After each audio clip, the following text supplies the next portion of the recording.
தொழுகை 20 ரக்காத்தில் நாங்க பேசுவோம். ஏன் அப்படிதான் மக்கள் விளங்கி வச்சிருக்காங்க. மக்கள் விளங்கி வைத்திருக்கிற விஷயங்களை பேசும்போது இப்படி பயன்படுத்துவோம் என்று நாங்க சொன்னதுதானே. இது ஒரு நான் கேட்கிறேன், நசாயி என்பதை நசைன்னு சொல்வது மாதிரி வேணும்னே காத்து பிரியரும் ரெண்டு சமமா? நான் என்ன கேட்டுக்கிட்டு இருக்கிறேன், நீங்க என்ன சொல்லிட்டு இருக்கிறீங்க? இது ஒரு பெரிய மேட்டரா? நீங்க என்ன குர்ஆன்ங்கிறீங்க, குர்ஆன் ஆலிஃபஸ் எல்லாம் வாவு பிடிச்சு வரீங்க, குர்ஆன்ல அப்படி நான் கேட்க முடியுமா? அப்ப இத வாதங்கிறேன். இதெல்லாம் வாதம் கிடையாது. அடுத்து என்ன சொல்றாருன்னு கேட்டா, அப்புறம் உங்களுக்கு ஹதீஸ் தெரியல சட்டம் சொல்லாம இருக்க வேண்டியதானே? முரண்பட்டாச்சு பழையபடி. சாபி இமாமும் ஹதீஸ் தெரியாம இருக்கும்போது சட்டம் சொன்னாருன்னு முதல் சொல்லிவிட்டாரு. இப்ப நம்மகிட்ட கேட்கிறாரு, உங்களுக்கு ஹதீஸ் கிடைக்காது சட்டம் சொல்லாம இருக்க வேண்டியதானே?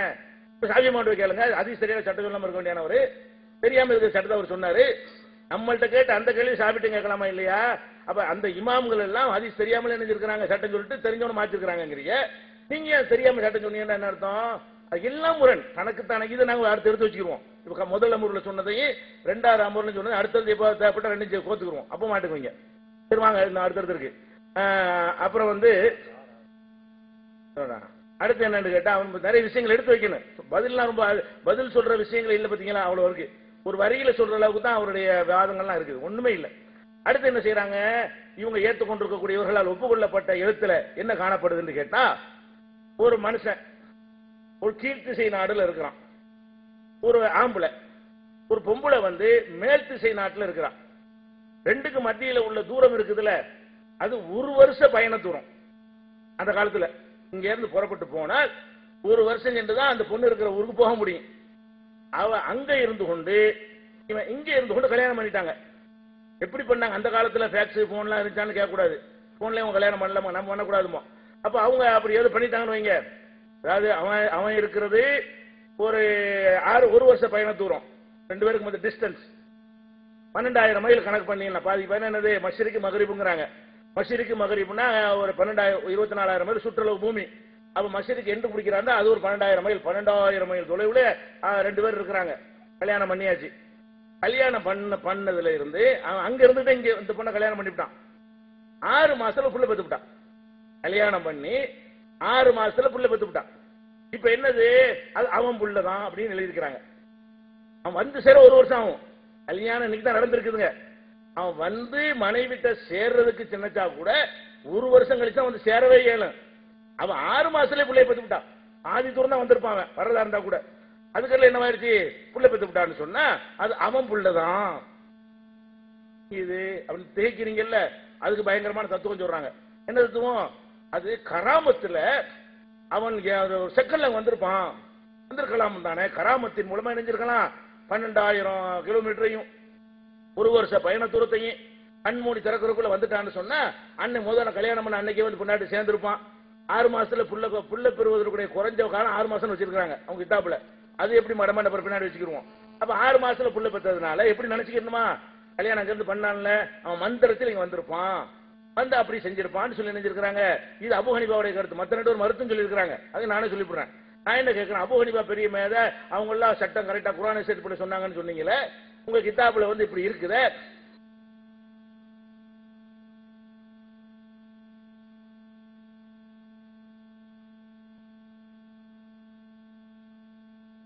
அவர்களே, அவங்களுடைய நிலைப்பாட்டுக்கு தகுந்தவாறு இங்க பதில் சொல்ல அவங்கள்ட்ட எந்த ஆதாரமும் இல்லைங்கிறதுனால வேற எதையோ பேசிக்கிட்டு உண்மையாக எங்கிட்ட பதில் இல்லை அப்படிங்கறத அவங்களே நிரூபிச்சுக்கிட்டு இருக்கிறாங்க.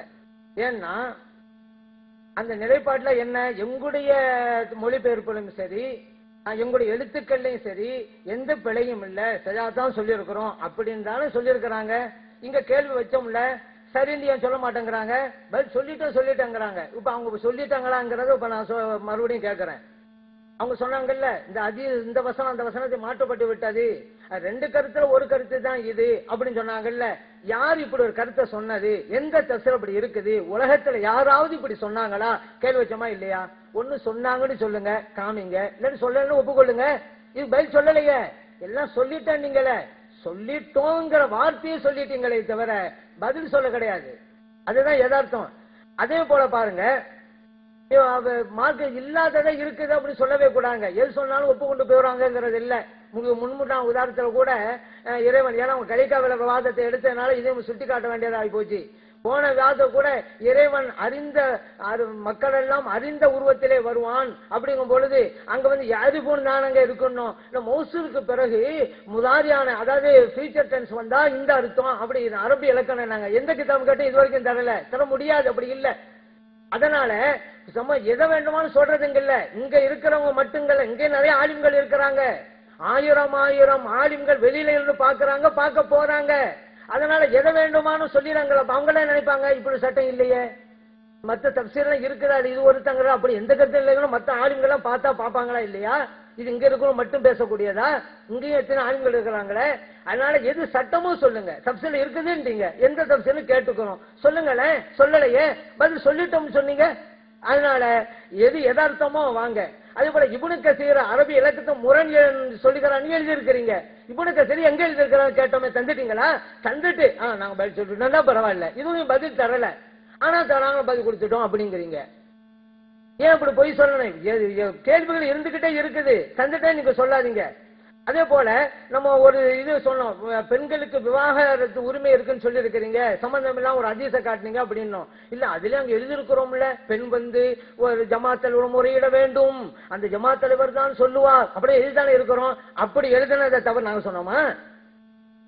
நாங்க சுட்டி காட்டின எடுத்து என்ன, பெண்களுக்கு விவாகரத்து உரிமைன்னு போட்ட வாசகத்துடைய நிலைமை என்ன, அதை கேட்டாக்கா நாங்க பெண்ணு தானே போய் சொல்லணும் எழுதிதானே இருக்கிறோம், அதை தப்பு நாங்க சொல்லவே இல்லையே.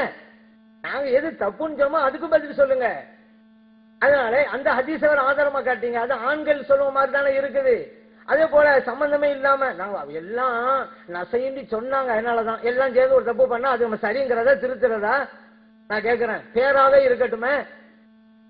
இப்ப முஸ்லீம்ங்கிறத பாருமா, முஸ்லீம்னு சொன்னாரு, எல்லாம் பழக்கத்தை சொல்றாங்க, நம்ம முஸ்லீமாமா திருத்தி கொடுக்க மாட்டோமா முஸ்லீம்?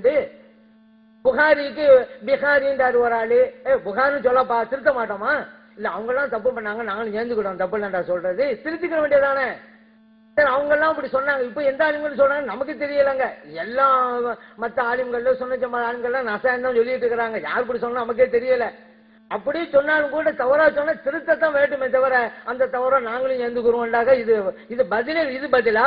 நான் கேட்கிறேன், நசாய்க்கு அறிவு இருக்கா இல்லையா? தப்பு நசாயம் தான் சொல்லணும்னு சொல்லுங்க, இனிமே நாங்க அப்படி எழுதிக்கிறோம்னு சொல்லுங்க, அதான் கரெக்ட். எல்லாம் தப்பு பண்ணாங்க அதனால நாங்களும் தப்பு பண்றோம் அப்படிங்க சொல்லவே வேணாம். அதனால மத்தவங்க சொல்ற குர்ஆன்ங்கறாங்க, குர்ஆன் சொன்னாலும் தப்பு தான், தப்பு யார் சொன்னாலும் தப்பு தாங்க, எது சரிங்கிறதான் சப்ஜெக்ட். ஒரு ஆளு தப்பா சொன்னாங்கிறனால எல்லா தப்பும் சரியாயிடாது, அதே நான் நினைவுபடுத்த விரும்புறேன். அதே போல பாருங்க, இவங்க நிலைப்பாட்டுல என்ன சொல்லிட்டு வந்தாங்க,